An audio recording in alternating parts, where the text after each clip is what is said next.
লোকসভা নির্বাচনের আগে উত্তর দিনাজপুর জেলার গোয়ালপুকুরে কংগ্রেসে বড়সড় ভাঙন। রবিবার বিকেলে গোয়ালপুকুর 1 নম্বর ব্লকের গোয়াগাঁও এলাকায় তৃণমূলের এক যোগদান সভার আয়োজন করা হয়। এই যোগদান সভায় প্রায় 2 শতাধিক নেতাকর্মীরা কংগ্রেস ও অন্যান্য দল ছেড়ে তৃণমূল কংগ্রেসে যোগদান করেন।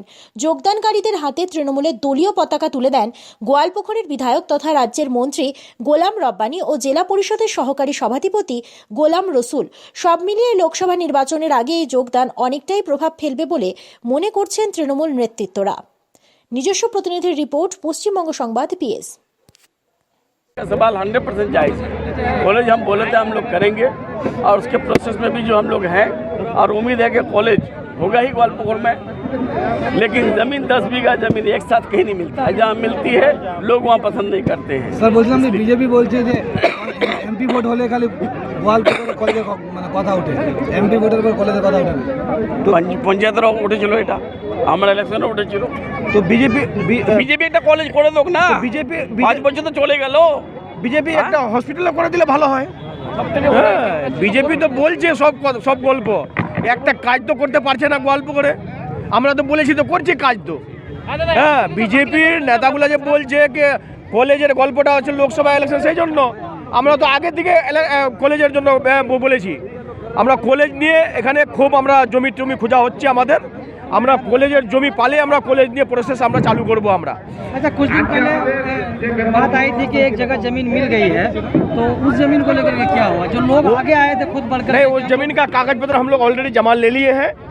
अब रहा सवाल उसका वेरिफिकेशन हो रहा है, उसको हम लोग बेलर ऑफिस में दे दिए हैं, उसका छानबीन पूरा हो रहा है। हम लोग देखिए, हमारे दीदी कॉलेज सैंक्शन कर दी थी जब हम मंत्री साहब कांग्रेस से टीएमसी ज्वाइन किए, 1 साल के बाद ही कॉलेज का सैंक्शन कर रुपया भी दे दिए थे, लेकिन जमीन की वजह से हम लोग कर नहीं पाए। अब चाहते हैं कि हम लोग बहुत जल्दी जमीन को हैंडओवर ले लेंगे और कॉलेज का प्रोसेस हम लोग चालू करेंगे। एक सवाल मोनिका के तृणमूल कांग्रेस कितनी मजबूत है गोवालपुकुर में, वो हम लोगों ने पिछले विधानसभा चुनाव में देख लिया था। इस बार देखिए, बीजेपी हमारे ग्वालपुकुर में कोई मजबूत नहीं है। देखिए, ग्वालपुकुर में इस बार बीजेपी का वोट जो था पहले से और भी घट जाएगा। बीजेपी को सबको पहचान लिया है, ग्वालपुकुर के जनता हम लोगों का पहचान लिया है कि बीजेपी जुमलाबाज पार्टी है।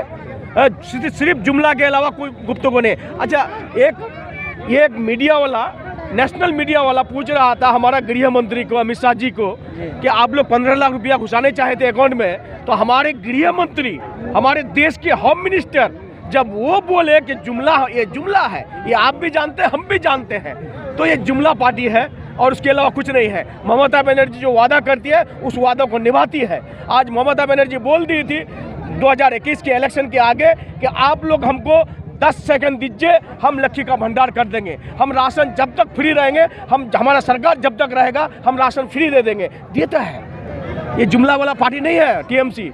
जुमला वाला पार्टी कौन है आप खुद जानते हैं, बीजेपी। यहाँ का एमपी है, सांसद है। अच्छा, एक काम का बताइए तो कहाँ काम किया है? एक ब्रिज का बता दे, एक रास्ता का बता दे, या कोई स्कीम का बारे में बोल दे कि देवश्री चौधरी किया है।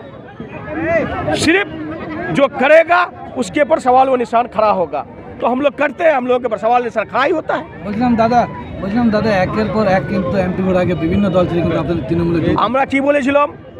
আমরা পঞ্চায়েত ইলেকশনে আগে বলেছিলাম যে সবাইকে আমরা টিকিট দিতে পারিনি, কিছু লোক আমাদের রাগে চলে গেছে, এরা জিতে আবার নিজের দলে চলে আসবে। আজকে সবাই নিজের ঘরে চলে আসলো, আর কিছু বামফ্রন্ট থেকে কিছু কংগ্রেস থেকে আজকে যোগদান করলো। আপনারা কি আপনাদের ঘরের ছেলে? হ্যাঁ, কিছু আমাদের তো ঘরের ছেলে ছিল, আর কিছু কংগ্রেস থেকে বিজেপি থেকে আসলো। সেদিন নামদো যারা বিজেপি থেকে জয়েন করেছে, কংগ্রেস থেকে চূড়াকুড়ি থেকে জয়েন করেছে, এখানেও জয়েন করলো আজকে। দল আমাদের তো শক্তিশালী এখানে গোয়ালপুকুরে। এবার লোকসভায় আমরা যেরকম মন্ত্রীকে 74,000 ভোট লিড দিয়েছিলাম, এবার আমরা 1 লাখের লক্ষ্য রেখেছি। 1 লাখ থেকে আমরা বেশি ভোট এখানে गोवालपुकुर থেকে দিব। तृणमूल कांग्रेस जो पश्चिम बंगाल में गठन हुआ 1998 में, तब से ही जो है रायगंज लोकसभा सीट एक सपना है कि यहाँ से तृणमूल कांग्रेस जीते, क्योंकि यहाँ पे अल्पसंख्यक वोटों की संख्या ज़्यादा है, होने के बावजूद भी यहाँ पर तृणमूल को जीत नहीं मिली। देखिए, तो इस बार क्या कयास लगा? देखिए, आप लोगों के चैनल के माध्यम से हम बोलना चाहते हैं, हमारे दीदी ऑनरेबल चीफ मिनिस्टर, हमारे बंगाल के ऑनरेबल चीफ मिनिस्टर दीदी, हमारे ममता दीदी, और दिल्ली के सोनिया मैडम, खड़गे जी इंडिया जोट के बारे में बोलते हैं, और बंगाल के नेता क्या बोलते हैं कि जोट नहीं होना चाहिए। हमारे दीदी बोलते हैं जोट के बारे में, और बंगाल के कुछ नेता बीजेपी के साथ साठगांठ, जैसे पहले था वामफ्रंट के साथ साठगांठ, 34 साल वामफ्रंट हुकूमत किया, यहाँ पर कांग्रेस को लाने नहीं दिया 34 साल में।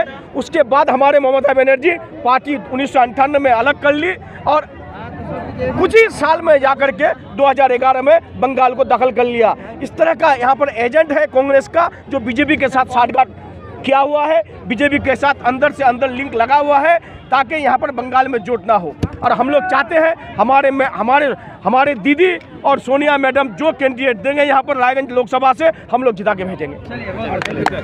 পৌষ তোদের ডাক দিয়েছে আইরে ছুটে আয়।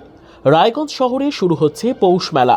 রায়গঞ্জের পৌষ মেলায় এবারে বিশেষ আকর্ষণ হিসেবে থাকছে নানান ধরনের রাইডস, থাকছে নাগরদোলা, ড্রাগন ট্রেন, বাচ্চাদের জন্য নানান বিনোদনমূলক আয়োজন, থাকছে আরও নানান আকর্ষণ, থাকছে প্রসাধনী থেকে শুরু করে জামা কাপড়, হরেক রকমের দোকান।